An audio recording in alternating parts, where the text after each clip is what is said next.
ensuite, M. Rémy et M. Cupers, certainement.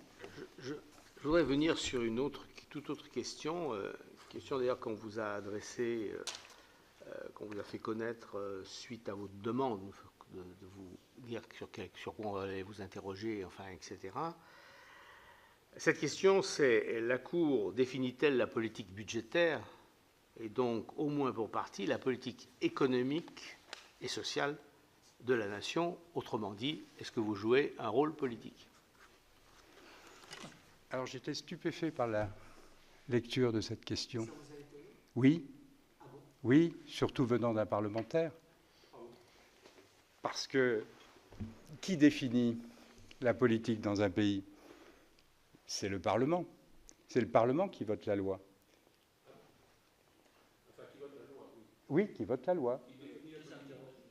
Monsieur le Président, donc c'est l'apparition en majesté toutes les années par du président de la Cour des comptes, les lauriers médiatiques, enfin, non, etc., les sages nous ont dit, etc., est-ce que ce n'est pas une façon d'intervenir dans le débat? Parce que vous allez me dire, je la connais, votre réponse, vous la faites régulièrement. C'est-à-dire que vous ne faites que contrôler la régularité et vous contrôlez la cohérence entre ce qui est proposé dans les documents et les accords internationaux, etc. Disons la cohérence. Bon, ben, c'est imparable.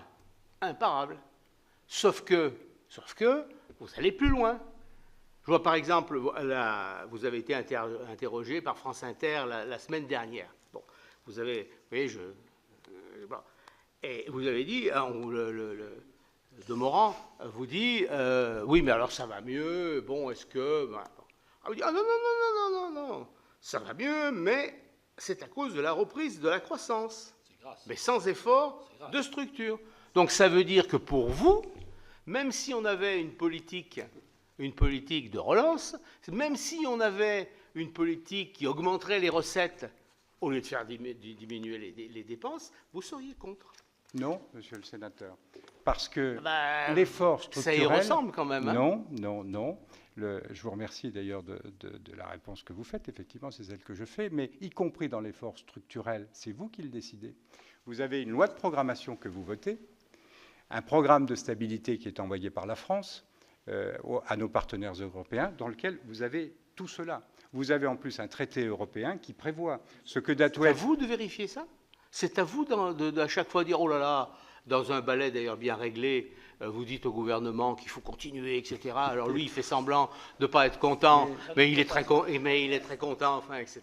Ben, franchement, vous jouez un rôle politique, c'est évident. Non. Mais non. Je ne suis pas d'accord avec cela. Non, mais c'est important de clarifier les choses. J'ai eu une vie antérieure, j'ai été parlementaire.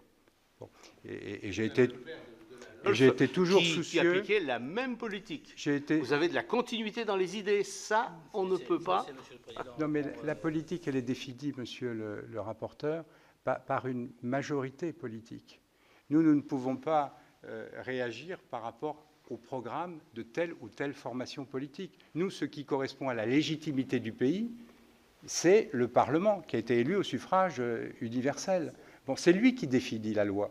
Bon, puis après, vous avez des traités internationaux. Nous, on raisonne par rapport à cela. Et moi, j'y veille, ça je peux vous dire. Et je suis attentif à ce que la Cour des comptes ne sorte pas, justement, du rôle qui est le sien. Nous ne sommes pas dans un gouvernement des juges. Bon, donc nous sommes, ça ne peut pas fonctionner comme ça dans une démocratie. Donc nous raisonnons toujours par rapport à des textes de loi.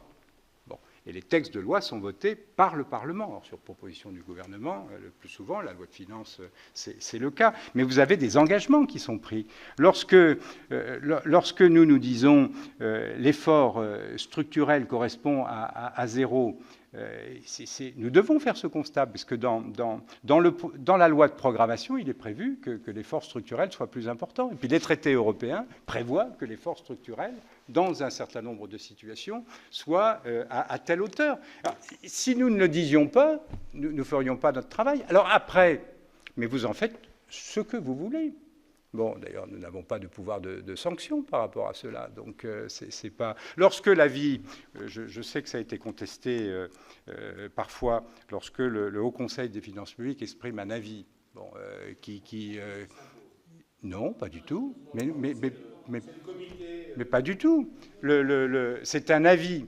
Bon, en quoi d'ailleurs enfin, moi, si je suis dans la situation d'un décideur, je préfère être éclairé par des avis. Après, j'en tiens compte ou j'en tiens pas compte. Mais c'est important de pouvoir s'appuyer sur des avis, notamment qui ont été exprimés par des personnalités ou par une institution qui est totalement indépendante de l'ensemble des pouvoirs. Mais après, vous en faites ce que vous voulez. L'avis que formule le Haut Conseil des finances publiques sur la loi de finances pour telle ou telle année, le Parlement peut s'asseoir dessus. Bon, c'est le... Alors, sauf qu'effectivement, c'est transparent et que souvent, bon, ce qui est dit dans la vie peut mériter d'être pris en considération. Vous avez le pouvoir médiatique avec vous, mais vous le savez bien, vous le savez bien comment ça se passe. C'est un autre sujet. Non, c'est pas un autre sujet. Mais celui qui décide en dernier ressort, monsieur le sénateur, c'est toujours le législateur. C'est toujours le représentant élu du suffrage universel. C'est la même chose, je le dis d'ailleurs également aux élus locaux. Bon, lorsque les chambres régionales font un certain nombre d'observations, le décideur ultime, c'est le maire ou le conseil municipal. Alors, bien évidemment, le sujet est différent quand ce sont des irrégularités. Là, soit c'est traité dans le cadre d'une sanction administrative ou disciplinaire, soit ça relève du pénal. Mais voilà, ce sont des recommandations, des avis, et le décideur, c'est toujours celui qui est issu du suffrage universel. Toujours. Monsieur le Président.